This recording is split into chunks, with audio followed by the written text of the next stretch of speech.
Hello guys, welcome back to STEM Trainers. Now today we will see projectile motion from the chapter kinematics.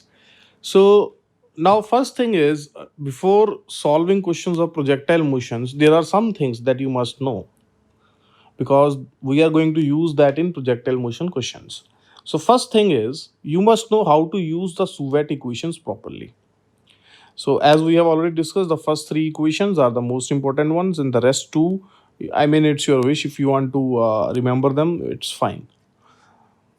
Okay. Next thing. First thing is Suvet equation. Second thing is you must know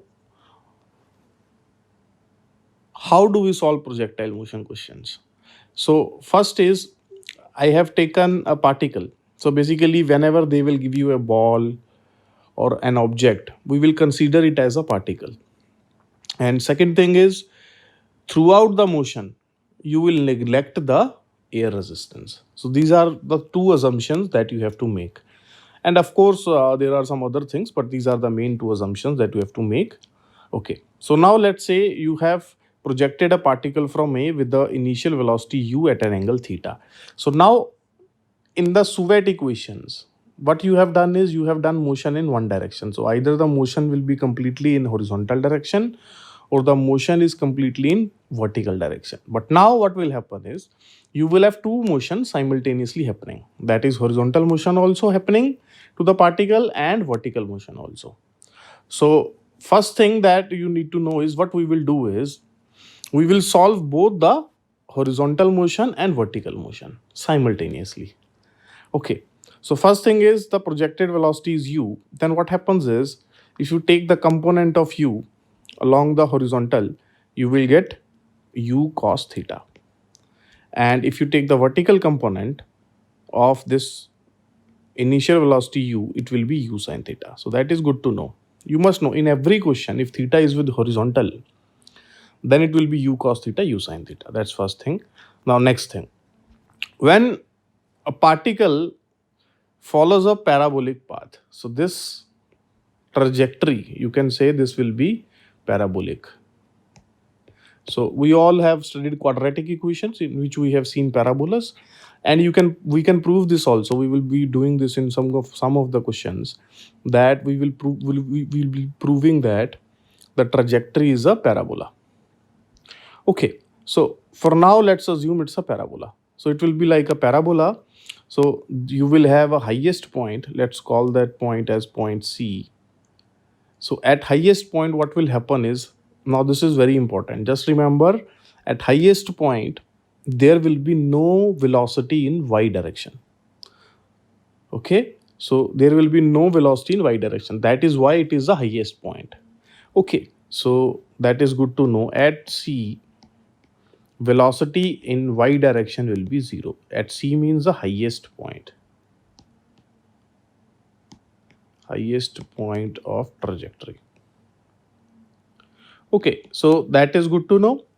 Now next thing, because the force that is acting on the particle is only because of acceleration due to gravity, that is the gravitational force. So there is no horizontal force acting on the particle. So we will assume that acceleration of the particle will be 0 throughout the motion from A to C and C to B. So it means when there is no horizontal force, there is no horizontal acceleration, so the velocity will remain constant. That is u cos theta. That is the initial velocity will remain same throughout the motion.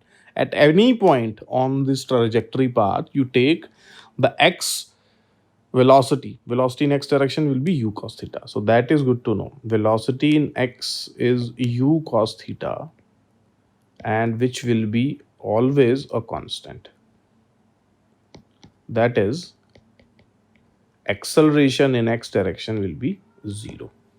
Next thing, now let's talk about little bit about acceleration in y direction. Now we already know that acceleration will be acting downwards, that is acceleration due to gravity. So acceleration at any point during the motion will be in y direction will be equal to minus g. Now why I'm taking minus is I think we have discussed this sign convention.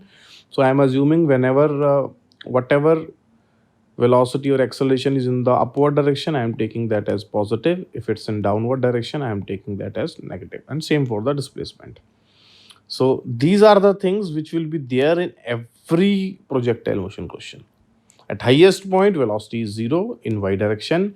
X direction velocity is always same, u cos theta. And y direction acceleration is always minus g. Now, these are the basic things that you must know before start attempting the questions on projectile motion. And one more thing, couple of nomenclature is there. The height of C from the ground, that is this height, let's say this is capital H, this is known as greatest height. So in some question you might see the greatest height, find the greatest height of the particle or the projectile. So they mean is this. Now this distance AB, the point from where it is projected to the point where it first hits the ground, this horizontal distance is known as range of the particle or range of the projectile. And one last thing, the total time taken from A to B, the particle takes total time t, capital T, then that time t is known as time of flight. So these are three things that we should know. What is time of flight? What is greatest height? What is range? And Suvat equations, and these couple of important relations. Okay, so now if you know this, you are ready to start solving questions on projectile motion. So let's start the first question and see how we will apply Suvat equations. A particle is projected from with initial velocity 20 at an angle of 45 degrees with the horizontal. So from a particle is projected, and obviously it follows a parabolic path and it hits the ground at B. So we have to find the greatest height, time of flight and range. And already we know greatest height is this h, range is this, and time of flight is the total time taken from A to B by the particle. Okay, let's start solving this. So how do you start is, see, first thing that I see is, for example, we have to find the greatest height. So greatest height is this, right? That I can say is my nothing but displacement of particle from A to C, and that is in vertical direction. So always first see in which direction you need to use the Suvat equation. So I think we need to use in vertical direction, right? So let's see what values or what things we know and what we have to find out. For example, the initial velocity, and we have already discussed, the horizontal velocity will be 20 cos 45 and the vertical velocity will be 20 sine 45. So I know my initial velocity u in vertical direction, that is 20 sine 45. That is nothing but 20 over square root of 2. Okay, that is nothing but 10 square root of 2. Okay, and what do I know? Acceleration I always know. In y direction it's minus g, that is minus 9.8. Okay, now one more thing that I know is my displacement is h, right? From A to C, my displacement in y direction is h. So my displacement is h. Okay, so my final velocity, we have already discussed, at highest point my velocity in y direction is 0, not in x direction. X direction remains same. So velocity in y direction is 0. So my velocity final is 0. Now which Suvat equation connects V, U, A and S? You just have to figure that out. That is V square equals U square plus 2AS. So let's substitute these values, and from this I think we will get the value of H. So V is 0, U is 10 root 2 square, that is 200, minus 2 times G is 9.8 into S is H. So from this my H value is coming out to be 200 divided by 19.6, which is 10.204 meters. So this is my greatest height of the particle. So that's my A part. I hope everyone understands this. So let's move on. Second is time of flight. So we need to find the total time it takes from A to B. So there are a couple of ways to find this. The first way is, what you can do is, okay, let's write equations between A and B. Okay, so let's write equations between A and B. Now you have to think whether we have to use the horizontal motion or the vertical. See, in horizontal motion we don't know anything, we just know the velocity is 20 cos 45. So let's try to see what we know in vertical motion, in vertical direction. So in vertical direction, I know my u is nothing but that we have already seen 10 square root of 2. Now s we also know, displacement is 0 because A is on the ground and B is also on the ground. So displacement in y direction is 0. What is my acceleration in y direction? Acceleration in y direction is always same, that is minus g. It doesn't matter between which 2 points you are applying. Okay, so my displacement is 0, acceleration is minus g. Okay, so I have to find the time. So which Suvat equation connects S, U, A and T? That is S equals ut plus half at square. So once you write this, what you know and what you have to find out, after that it becomes very clear that which Suvat equation you have to use, and then just substitute the value. So S is 0, U is 10 square root of 2 into T minus half into 9.8 into T square. So from this, let's try to get the value of T. So I am getting here, this will be 0, this will be 4.9. So T 0 equals, T I can take it common. So 10 square root of 2 minus 4.9 times T. So from this I am getting two values of T, obviously because it's a quadratic. So one answer is 0 and my second answer is 10 square root of 2 divided by 4.9, which is nothing but 2.886. Now why you are getting two answers and what is T equal to 0 means? Obviously if you start from A, then your displacement is 0 if you take time as 0. So that's why you are getting one more extra answer, that is T equal to 0. And the second answer that you are getting is, that will give you the total time taken from A to B. So the time of flight for this motion will be 2.886 seconds. So that is my answer for B part. Now let's try the next part, C part. In C part, they are asking is range. So we have to find the distance between A and B. Okay, so now range means we need to find this displacement in x direction. And we know already that in x direction what happens is, my acceleration is 0. So my displacement S will be nothing but U times T. Actually, it's S equal to ut plus half at square, but A is 0. So S is only U times T. And where is U is velocity in x direction. So which we already know, x direction velocity is 20 cos 45 and time we have just found out 2.886.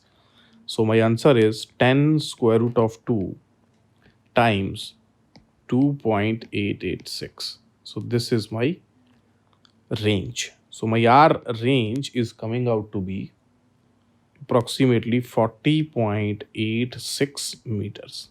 So that is my answer. I hope everyone understands this. So in the C part, we are taking motion in horizontal direction. In the first part and second part, we had taken motion in vertical direction. So this is little confusing at times, that which motion you have to consider. So with experience, with practice of 3-4 questions, you will understand very fast that which motion you have to consider and which Suvet equation you have to use. I hope everyone understand this very important question. So this will form the basis of your projectile motion concepts. Okay, so let's try one more question on this. Second question. A ball is projected from ground with velocity u at an angle theta with horizontal such that tan theta is 3 by 4. The ball hits a wall located at distance 20 meter from the point of projection at a height of 3 meter from the ground. Find initial velocity and the time, okay, total time. Okay, so let's draw a diagram to understand what's happening in this. So there is a projectile that is being fired. So this distance is 20 meter, it's given. There is a wall. This is my wall. This height is given as 3 meters. So this total height is 3 meters. And the projectile is fired with an initial velocity of u at an angle theta.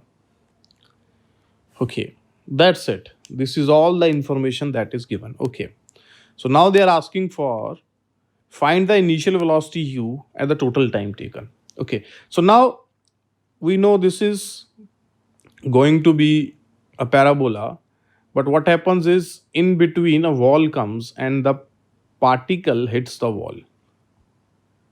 So basically, that's the question now. We have to find the initial velocity and the total time taken. So first thing is, let's see what we know. The horizontal velocity will be u cos theta, that is always if theta is with horizontal, and the vertical velocity will be u sin theta. Right? So first we will write this. And do we know sin theta cos theta? No, we know tan theta. So tan theta is 3 over 4. So let's first write this. If tan theta is 3 over 4, what is my sin theta and cos theta? I think everyone knows this. I mean, if you are in year 2 now, you are very comfortable in these things. Tan theta is 3, this is 4, this will be 5.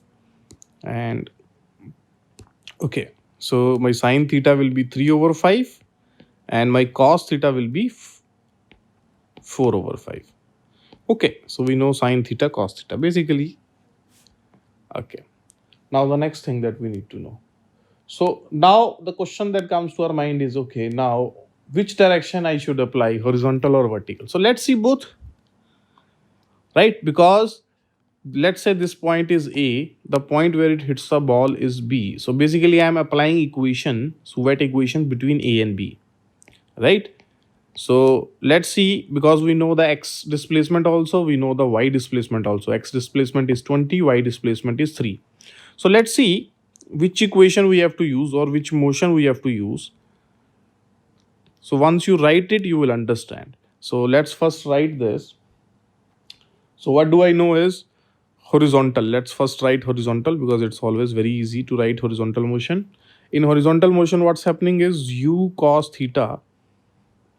Time I don't know. So let's take time as t equals 20 meters. I hope everyone understands this.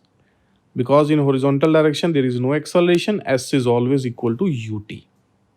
So 20 is equal to u cos theta into t. So I have taken t as the time taken by the particle from A to B. Okay, so let's see what is happening in the vertical direction. In the vertical direction, so I have my initial velocity as u sin theta. I have displacement. Displacement is 3 meters, right? Vertical displacement. Acceleration is always, we don't have to think, it's always minus g. What else do we know? Time we have assumed and actually we don't know. Okay. So now we have this equation. Okay. So what's the equation, Suvet equation that connects S, U, A and T? That is S equals ut plus half at square. So let's first write this and see what's going on. So S is 3 u sin theta into t is t minus half into g into t square. So I have now this second equation. So basically I'm getting two equations. This is my first equation, this is my second equation. And I have two unknowns because I already know theta. So I have my unknowns as u and t. So basically now the question becomes two equations, two variables, and you have to solve from them. So from first equation, I can write my t value as 20 over u cos theta. Cos theta was 4 over 5, right? So 4 over 5. So this comes out to be 25 over u. So now I have the value of t. So that I can substitute in the second equation. And I know sine theta is nothing but 3 over 5 times t is 25 over u minus half. G is 9.8 into time square. Time is 25 over u whole squared. This. So this is the equation that I am getting. So I can cancel this u, I can cancel this 5. So what I am getting is 3 equals 15 minus, let's use the calculator and find this value. This is coming out to be 3062.5 over u square. So from this, let's find the value of u. So u square will be equal to 3062.5 divided by 12, which is nothing but 255.208. So from this I am getting my u value as approximately 15.975. So this is my initial velocity u. Now once I have u, I can use my first equation, that is t equals 25 over u, right?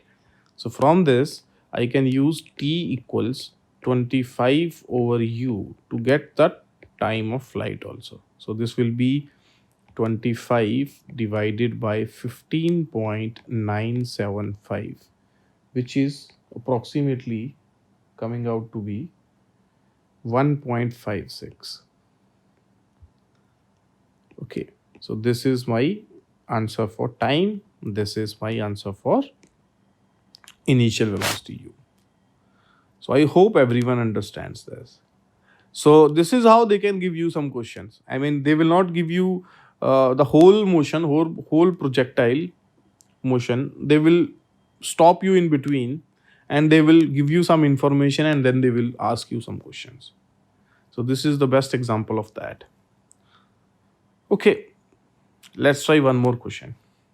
So now we discussed in the start that we can find out that the motion of a projectile is a parabola.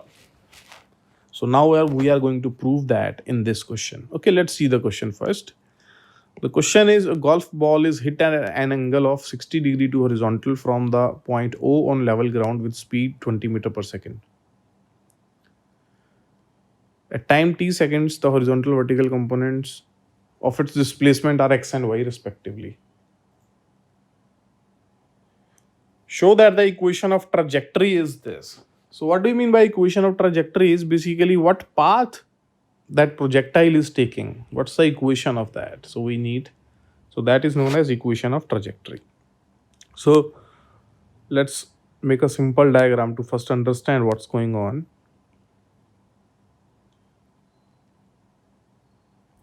Okay, so from point O, a golf ball is hit with the speed of 20 meter per second. So this is 20 meter per second. This angle is given as 60 degrees. Okay. Nothing else is given. Okay. So now they are saying after time t seconds. Okay, we don't know where is the projectile. So let's take anywhere, it doesn't matter. So this is my point x comma y.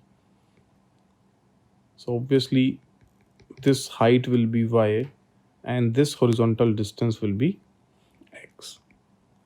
Okay, and this is given at time t seconds. Okay, so we need to show that equation of its trajectory or its path is y equal to root 3x minus 0.0 49x square. Okay. So first thing is, as you can see, when they say equation of trajectory, it means we need a relation between x and y. Now what is x? X here is displacement in x direction. What is y? Displacement in y direction. Okay, so let's first try to find this x and y. So let's first write equation between 0, that is origin O, and A. Let's take this as point O and A. So if you write equations between point O and A, so obviously we have to find the x displacement and y. So let's first consider the horizontal motion. In horizontal motion, it's very easy always. This velocity is 20 cos 60 degrees and the vertical velocity will be 20 sine 60 degrees. Okay. So horizontal motion 20 s is equal to u into t because there is no horizontal acceleration. Now what is my s here? Now my s is x, that is the horizontal displacement. U is 20 cos 60 degree into t, and cos 60 degree is half. So I am getting basically x equals 10 times t. Okay. So this is the equation I am getting in horizontal direction. So let's try to write the equation or displacement or vertical motion. What happens in vertical direction? So vertical direction, my displacement is y and it's in positive because we are firing the projectile from ground anyways. Okay. And my acceleration is minus g and my initial velocity is 20 sine 60 degrees. And time I don't have, but they have given after t seconds. So let's take time as t. Okay, so what's the equation that connects s, u, a and t? So that is s equals ut plus half at square. So this is the equation that connects s, u, a and t. So let's substitute the values and see what we are getting. So s is y, u is 20 sine 60. That is 10 root 3 times t minus acceleration is g, that is minus 9.8. So this will become 4.9 t square. So this is the equation that we are getting in y direction. Very simple. Just write x direction Joubert equation and y. Now once we write this, we can see that in the first equation we have x value in terms of t. In the second equation we have y value in terms of t. And we need a relation between x and y.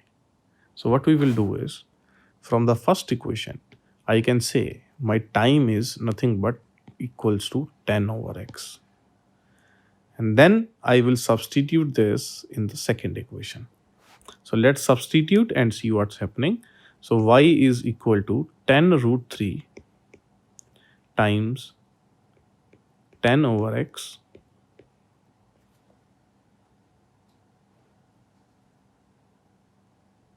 sorry, time is not 10 over x, it's x over 10. Okay, time is x over 10, right? Okay, so y equals 10 root 3 into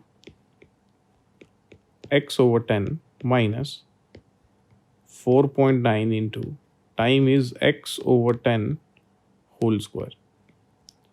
So what is my y value here? I can cancel this. So this will come out to be root 3x minus, and this will come out to be 0.049 x square.